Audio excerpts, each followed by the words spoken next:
just talking about just random stuff about how the industry is and who he knows and how he know Bow Wow and how he introduced one of the main models in Bow Wow video to Bow Wow. All of this stuff. Me and my best friend, we from New York. Like we know in the sense which y'all call cap now. We know cap when we hear it. So we just like on the phone like whatever. Because of course we're in Atlanta. We're homeless. So they know that women were willing to do this shit for free. Just to be on camera. Like they're willing to do whatever just to be on camera, just to get seen. You saw that, you know your ass wasn't getting paid.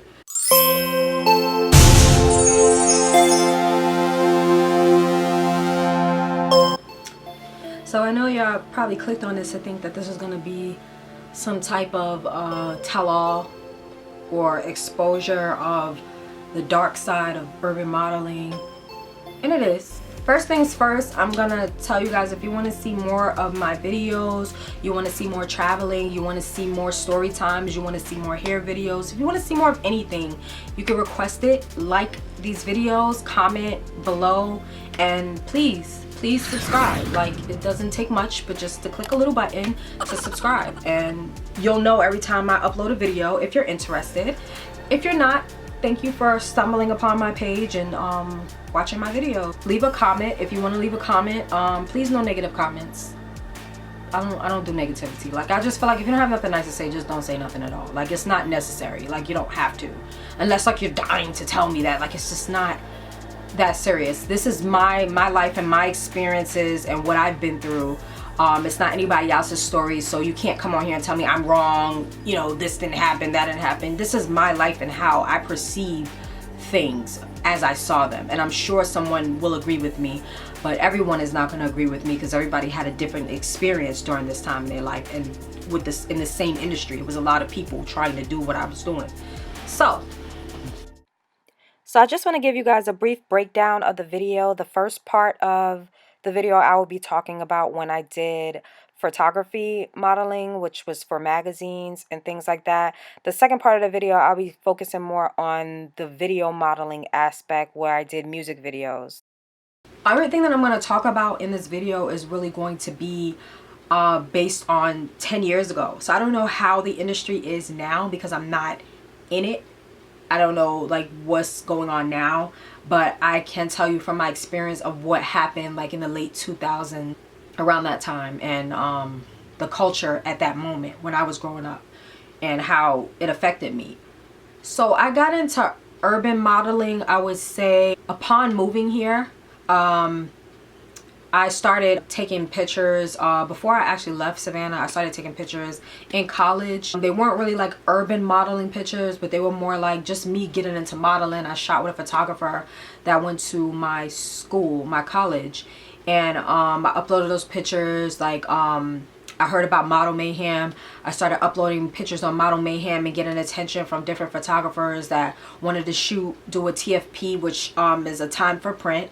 I'm not sure if photographers still do this, but back then that was real popular. It was a way for models to get the pictures that they want without having to pay so much money. You would contact a photographer, ask them if they do a TFP, if it wasn't like listed on their profile that they do that, or they would hit you up asking for a T for P so that they wouldn't have to pay you for your services for requesting you. And you get the pictures that you want, and the photographer gets to use you in their portfolio, like to advertise their work so that they could get paid clients. So that's how that was back in the day. So I did a lot of those. Very interesting, met a lot of people. Ended up meeting a guy when I first moved to Atlanta. He claimed to be a not an agent, but like kind of like a like a manager, and he had like two or three other girls that he was managing at the time. So he kind of hyped us up to come down to Atlanta. He was going to get us to a video audition and all of this stuff, and we kind of like just like came, when we first came down here, that move, we came down here to meet up with him, and he was just like a bit chatty. Like he was just like talking our heads off. He was talking our heads off on the phone before we even got down here, and just talking about just random stuff about how the industry is and who he knows and how he know Bow Wow and how he introduced one of the main models in Bow Wow video to Bow Wow. All of this stuff. Me and my best friend, we from New York. Like we know in the sense which y'all call cap now. We know cap when we hear it. So we just like on the phone like whatever. But like some people in Atlanta at that time had a little bit of pull, but they didn't have as much pull as they was making it out to be. Like, but you had a little bit, like you knew somebody, you knew something that could get us to some different point. So the first video that we came down, when we came down here, there was a video shoot. I think Ciara was shooting her video at the time. I forgot which song it was, but I know Ciara was shooting her video, and they had a casting call for another video. I can't really remember because this was like 10 years ago. It was a video shoot, and I'm probably gonna have to put in the caption below because I can't remember the name of the group because they were like a one-hit wonder. They were a really cute group. It was a girl group. They shot a video at the drive-in movie theater in Atlanta. I think it was Fall Back, but I know I had the dream in it. And we were up there at that video shoot. Like, he was acting like he had like crazy pull for this video shoot. So we kind of like just sitting in the car. We sitting up there all day. He was just like, don't leave. I'm gonna get y'all in this video. Blah, blah, blah. We're young. We're 19, 18, 19 years old. So of course this is exciting. The city that we're coming from, we don't run into celebrities like that. So this whole like experience was exciting to us. So we were waiting, like we waited for hours, and like we didn't have no job, we didn't have no kids, like we didn't have nothing to do. So we're kind of just like sitting there chilling, hoping to get in the video. And eventually, like he wasn't really pushing for us that much. He was pushing for his other girl that he already had. He just met us, and he had another girl that he was already working with, and he was pushing heavy for her to like get like a feature role. And he was just like kind of just like sitting up there, you know, we wasn't getting paid, we just sitting up there like this is average. And then we finally get in the video at the end where you can't really see us, like, you know, people fighting to get in front of the camera, but you couldn't really see us. You saw my friend like walking by with her jacket, but you couldn't see her head, like you couldn't see her face. So like we didn't really get like a cameo in the video, but it was a cool experience, like to just see how it works. And it kind of hyped us up and made us like super excited to want to stay in Atlanta, and like we could do this often, like we could run into all of these celebrities. Like we weren't groupies because we weren't excited to be around like celebrities, to meet celebrities. We were excited for the opportunity. Well, me, I speak for myself, I was trying to be a celebrity. Like I didn't really care about being around celebrities. I cared more about being in the environment of celebrities so that I could get myself on, because that's what I wanted to do. I wanted to rap, I wanted to do all of this stuff. Yeah, so that was like the first experience. So to make a long story short with that portion, we fell out with that guy, of course, probably like the next day or so, because he was just on that bullshit. He was just like running his mouth too much. I forgot exactly what the reason was that we fell out with him and we didn't want to do it, but I have like zero tolerance for bullshit, so I don't really put up with people too long. So kind of like falling into that, I kind of let videos die down for a while. Started trying to find a job, because of course we're in Atlanta, we're homeless as fuck. We just kind of just dropped everything and moved here. So now we have to find work. Like we're kind of just staying with people that we just met, and you know, just crash couching, if that makes sense. And I need a job, so I got a job in telemarketing. You know, that's the famous Atlanta job, like do this, you know, get paid. You're not really thinking, you're just like, oh, I got a job real quick. I was young, I was like I was literally like 19 years old. I met other people that could help me. Like I met a homeboy that was closest to me, which got me in one of the Waka videos. Like he was real cool. We still cool to this day. Like we real cool. Like I call him for anything, talk to him about anything. Like he look out. I met him and he knew a lot of people. I ran into a lot of people that way, but I found myself diving nose deep into another world in that, if that makes sense. Like this whole thing of urban modeling, like I can't really like speak so much because I wasn't like a top urban model. I kind of like started focusing on music and all of that, and didn't really like that. This was all during the time like Nicki Minaj like first came out with her mixtape of like Itty Bitty Piggy and all those songs and stuff. Like I was really trying to like rap heavy, and then I kind of just let it go because I didn't like how the industry was. And then I kind of moved from that and moved back into modeling, started linking up with photographers, and then you realize like these photographers are lame as fuck. Like they're lame. They're people who really don't get laid. They don't got no pull, they don't got no game, they can't pick up women regularly, so they use photography.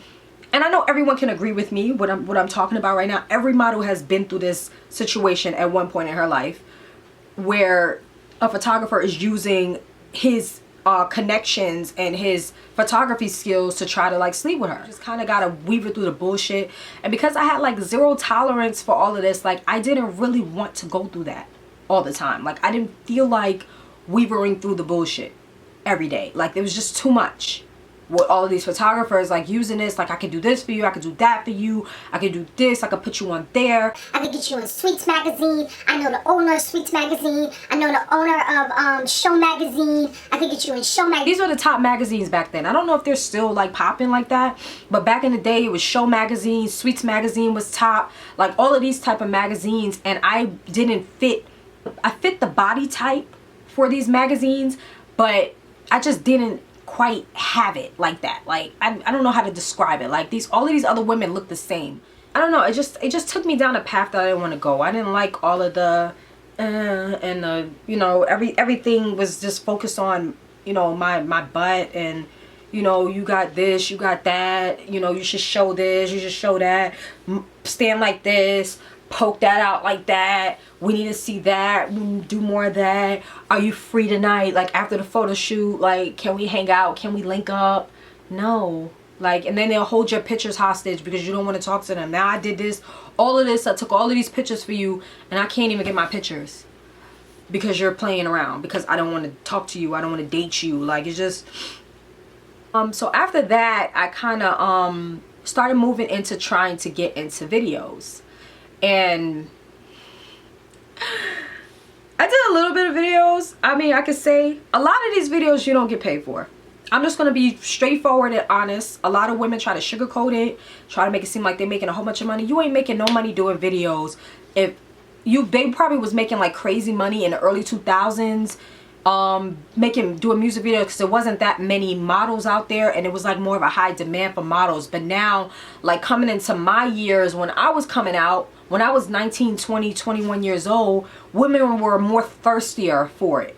These were quality women too. These were beautiful women, but they were just so thirsty to be in the industry, and the industry can smell the thirst of these women. So they know that women were willing to do this shit for free just to be on camera. Like they're willing to do whatever just to be on camera, just to get seen.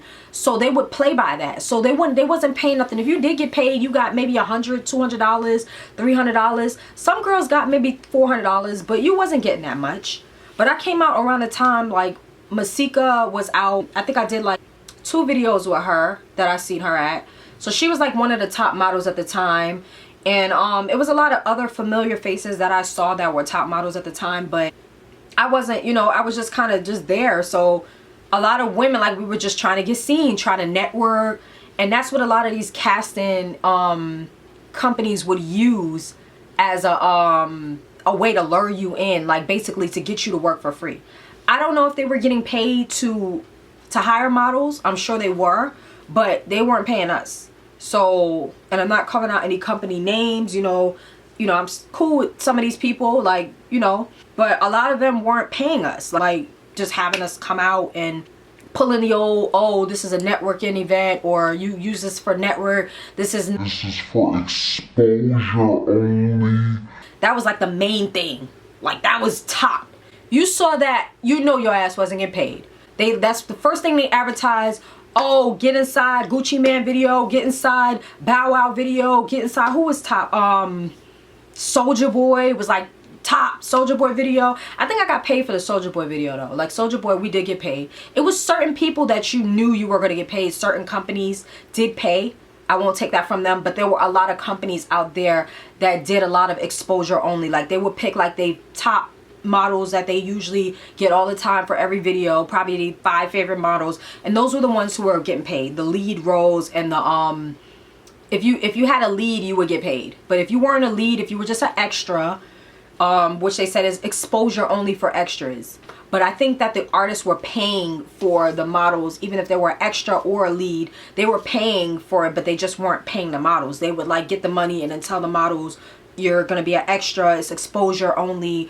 And then you're you're up there for all of these hours, you're getting mistreated. Well, not mistreated like treated badly, but you're not getting treated like with the same as the lead models. Like lead models got their own separate room, they got wardrobe prepared for them on the side, and like you're just over here, you have to bring your own clothes. We need to see what you brought to make sure you don't look crazy on camera. Cool, right? But then it wasn't cool because you wasn't getting paid, and then there wasn't no guarantee that you was going to even get seen on camera. So you're up there all day long and you're not getting seen on camera. You look at the final edit of the video and you don't even get seen. Like it was some videos that I did get a few camera time. Like I did a T.I video, Hell of a Life. You can see me in there. Waka's no hands video, that was my favorite video shoot. That was a real fun video shoot. Waka's Oh Let's Do It, you could see me a little bit in that. Soulja Boy's Kiss Me Through the Phone, I got paid for that. I was like directly in the camera, had a whole little thing where I was just me, like, but then you're not in control of the final edit. Nobody's really in control of the final edit, so you don't know if you're gonna make it or not until the video comes out. So you kind of crossing your fingers that all the time that you sat up there and wasted, you're gonna at least get like seen so you could say that you was there. Because to be up there, and I did Ciara's video, which video? I'm probably gonna put it at the bottom, but I did Ciara's video as well, and that I don't know, that video we weren't mistreated. Like when I say mistreated, I don't mean like treating us badly, like, you know, they weren't treating us bad, like disrespectful or anything. It's just like you weren't treated like you mattered, like you weren't treated like a priority. You were just kind of like, y'all stay over here, when we need y'all we'll call y'all, y'all can eat. They had food for us, like, you know, we weren't getting like the celebrity treatment that we wanted. Like, we're the models up here, of course you're not getting like super celebrity treatment, but you know, it was just, it is what it is. You accept it, you take the environment for how it is, and you try to network. But like when you go up to these video shoots, you try to network. You think you're networking with somebody who can do something for you, and it turns out being the homeboy of somebody who can do something for you, and they're not connecting you with that person. They're just trying to use that connection to get laid. They're trying to use that guy, like, this is my homeboy, or this is my friend, or my business partner. They're trying to use that to suck you in, to get your number, and next thing you know, they're not talking about nothing. They're asking you, can they see you, can you come out, and you just like, so you don't really know who's the top. The main people who you need to be networking with, these people are you can't get to them. These are the directors, these are like people like that, and the people who could actually do something for you are unavailable to you. You don't really know who's in charge. You try to figure out who's in charge, and the person who's in charge is ripping and running back and forth. Like, you're like, okay, so like when you go up to them, you're like, you're not saying nothing that nobody else is saying. Like, you're saying the same thing every girl is saying. Hey, I'm new in the industry, like I'm trying to model, I'm trying to find an agent, I'm trying to do this, I'm trying to do that. They hear that they hear that every day. Yeah, I had to kind of get out of all of that. It was just, it just became too tedious, and I found myself straying away from what I came here for. Like, I came here to do acting, and now I'm drowning in this world of trying to be an urban model to try to get back to acting, when I felt like now as an adult, when I'm actually starting to pursue acting, I felt like I should have did all of these steps back then, but I didn't know where to start. There wasn't really a blueprint like it is now. Like social media, we didn't have social media. Social media wasn't popping like that. Like when Twitter came out, Twitter was the shit. I remember when Twitter first came out, like Twitter was the shit. Like everybody was on Twitter, and that was it. Like now you had opportunity to see who was like really doing something. You had opportunity to see who was somebody because they had like a verified account. You're like, okay, this person is real. I could go on and on about this. This is like a big chunk of my life. Like this whole dark is, I don't know, just little stuff like that. Like you're at video shoots for hours just hoping, like crossing your fingers that you get on. Like you're just crossing your fingers hoping that you get a moment to be seen on camera, and you don't. Like you get the the final cut of it, and you just like, I'm not in nothing. Like, I was so excited when somebody told me that I made the final cut of the No Hands video, because I love that song. Like, that was my favorite song at the time before it came out. Like, when it was like, oh, one of his homeboys I'm still cool with today was like, oh, you made it in the video, I seen you. I was like, oh, good, because we were up there for a long time and it was hot. We was on like a rooftop deck, and it was a real fun environment, like, because Waka had all of his homeboys was there, and then it was a whole bunch of girls there, so it was just like a party environment, and it was just, you know, it was fun. I mean, I missed a lot of these times, a lot of these days. It was really fun and exciting, but I did run into a lot of bullshit at the time. Like, I just ran into a lot. You know, like, my life really took a turn for the worse. Yeah, I had to get out of all of that. I think I finally quit all of that when I found out I was pregnant with my son. It kind of took me out of all of that whole life, that whole route that I was heading to.